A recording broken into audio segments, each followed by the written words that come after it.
ಎಲ್ರಿಗೂ ನಮಸ್ಕಾರ. ಇಂದಿನ ಸುಭಾಷಿತ ಅವ್ಯಾಕರಣಮಧೀತಂ ಭಿನ್ನದ್ರೋಣ್ಯಾಂ ತರಂಗಿಣೀ ತರಣಂ ಭೇಷಜಮಪತ್ಯ ಸಹಿತಂ ತ್ರಯಮಿದಮಕೃತಂ ವರಂ ನ ಕೃತಂ. ಅಂದರೆ ಅವ್ಯಾಕರಣಮಧೀತಂ, ವ್ಯಾಕರಣವಿಲ್ಲದೇ ಇರತಕ್ಕಂತಹ ಓದು, ಒಡಕು ದೋಣಿಯಲ್ಲಿ ಹೊಳೆಯನ್ನು ದಾಟುವಂತಹದ್ದು, ಪಥ್ಯ ಇಲ್ಲದೇ ಇರತಕ್ಕಂತಹ ಔಷಧ, ಇವು ಮೂರನ್ನು ಮಾಡದೇ ಇರುವಂತಹದ್ದು ಒಳ್ಳೆಯದು, ಮಾಡುವಂತಹದ್ದು ಒಳ್ಳೆಯದಲ್ಲ ಅಂತ ಹೇಳಿ. ಅಂದರೆ ಭಾಷೆ ಅನ್ನುವಂತಹದ್ದು ನಮ್ಮ ಮನಸ್ಸಿನ ಭಾವನೆಗಳನ್ನು ಇನ್ನೊಬ್ಬರಿಗೆ ತಿಳಿಸುವಂಥದ್ದಕ್ಕೆ ಸಹಕಾರಿಯಾಗಿರತಕ್ಕಂತಹದ್ದು. ಈ ಭಾಷೆಗೆ ವ್ಯಾಕರಣ ಅನ್ನುವಂತಹದ್ದು ಬೀಗದ ಕೈ ಇದ್ದ ಹಾಗೆ. ವ್ಯಾಕರಣ ಗೊತ್ತಿಲ್ಲದೆ ಹೋದ ಪಕ್ಷದಲ್ಲಿ ನಮ್ಮ ಅಭಿಪ್ರಾಯಗಳನ್ನು ಸ್ಪಷ್ಟವಾಗಿ ತಿಳಿಸ್ಕೊಳ್ಳೋದಕ್ಕೆ ಅಥವಾ ತಿಳಿಸಿಕೊಡೋದಕ್ಕೆ ಸಾಧ್ಯ ಆಗೋದಿಲ್ಲ. ಹಾಗಾದರೆ ಭಾಷೆಗೆ ವ್ಯಾಕರಣ ಬೇಕೇ ಬೇಕಾ ಅನ್ನತಕ್ಕಂತಹ ಒಂದು ಪ್ರಶ್ನೆ ಬರುತ್ತದೆ.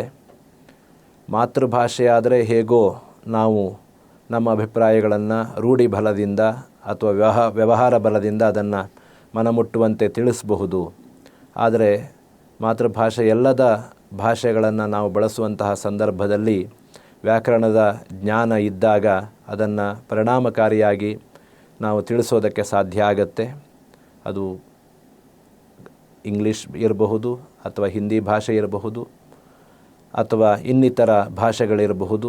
ಅವುಗಳನ್ನು ಸ್ಪಷ್ಟವಾಗಿ ನಾವು ಅರಿತಾಗ ನಮ್ಮ ಅಭಿಪ್ರಾಯಗಳನ್ನು ಸೂಕ್ಷ್ಮವಾಗಿ ಬೇರೆಯವರಿಗೆ ತಿಳಿಸೋದಕ್ಕೆ ಸಹಕಾರಿಯಾಗತ್ತೆ.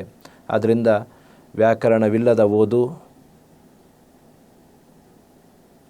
ಅಂಬಿಗನಿಲ್ಲದ ದೋಣಿಯಂತೆ ಆಗ್ತದೆ. ಆದ್ದರಿಂದ ವ್ಯಾಕರಣ ಅನ್ನುವಂಥದ್ದು ಅತ್ಯಂತ ಪ್ರಮುಖ ಸ್ಥಾನವನ್ನು ಪಡೆದಿದೆ. ಹಾಗೆ ಭಿನ್ನದ್ರೋಣ್ಯಾಂ ತರಂಗಿಣೀ ತರಣಂ, ಒಡಕು ದೋಣಿಯಲ್ಲಿ ನದಿಯನ್ನು ದಾಟುವಂತಹದ್ದು, ಅದಕ್ಕಿಂತಲೂ ತಡದಲ್ಲಿ ನಿಂತ್ಕೊಂಡಿರುವಂತಹದ್ದೇ ಒಳ್ಳೆಯದು. ಮಧ್ಯ ನದಿಯಲ್ಲಿ ಹೋಗ್ತಾ ಇರುವಂತಹ ಸಂದರ್ಭದಲ್ಲಿ ನೀರು ತುಂಬಿ ಅವನು ಅಲ್ಲಿಯೇ ಮುಳುಗು ಹೋಗುವಂತಹ ಸಂಭವ ಇರುತ್ತದೆ. ಆದ್ದರಿಂದ ಅದನ್ನು ಮಾಡದೇ ಇರುವಂತಹದ್ದೇ ಒಳ್ಳೆಯದು. ಮನುಷ್ಯನ ದೇಹಕ್ಕೆ ವ್ಯಾಯಾಮ, ಆಹಾರ, ನಿದ್ರೆ ಇವೆಲ್ಲವೂ ಕೂಡ ಅತ್ಯಂತ ಮುಖ್ಯವಾಗಿರತಕ್ಕಂತಹದ್ದು. ಅದನ್ನು ಮನುಷ್ಯ ಸರಿಯಾದ ರೀತಿಯಲ್ಲಿ ಮಾಡಬೇಕು.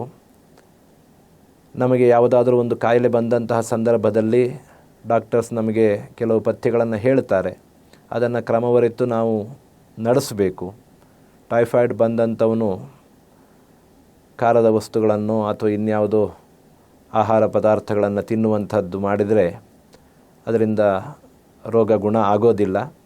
ಅವನು ಇನ್ನೂ ಅಷ್ಟು ಉಲ್ಬಣವೇ ಆಗುತ್ತೆ. ಅದರಿಂದ ಅವನು ಸಂಕಷ್ಟಕ್ಕೂ ಕೂಡ ಈಡಾಗ್ತಾನೆ.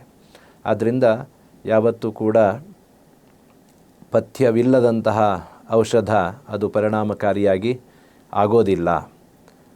ತನಗೆ ತನ್ನದೇ ಆಗಿರತಕ್ಕಂತಹ ಕೆಲವಷ್ಟು ಲಿಮಿಟೇಷನ್ಸನ್ನು ಅವನು ಹಾಕ್ಕೊಂಡು ಆ ಪಥ್ಯವನ್ನು ಸರಿಯಾಗಿ ಪಾಲನೆ ಮಾಡಿದಾಗ ರೋಗ ಅನ್ನುವಂಥದ್ದು ವಾಸಿಯಾಗ್ತದೆ. ಸಾಧಾರಣವಾಗಿ ಆಚಾರವಿಲ್ಲದೆ ಉಪದೇಶಗಳನ್ನು ನೀಡುವಂತಹದ್ದು ಅಥವಾ ಮನುಷ್ಯ ವ್ಯವಹಾರವನ್ನು ಹೇಳೋದೊಂದು ಮಾಡೋದೊಂದು ಈ ರೀತಿಯಲ್ಲಿ ಮಾಡತಕ್ಕಂತಹದ್ದು, ಅಥವಾ ಕೆಲವು ಆಚರಣೆಗಳನ್ನು ಉಪದೇಶಕ್ಕೆ ಮಾತ್ರ ಹೇಳಿ ತಾನು ಆಚರಣೆ ಮಾಡದೇ ಇರತಕ್ಕಂಥದ್ದು, ಇವೆಲ್ಲವೂ ಕೂಡ ಇದೇ ಸಾಲಿನಲ್ಲಿ ಸೇರ್ತದೆ.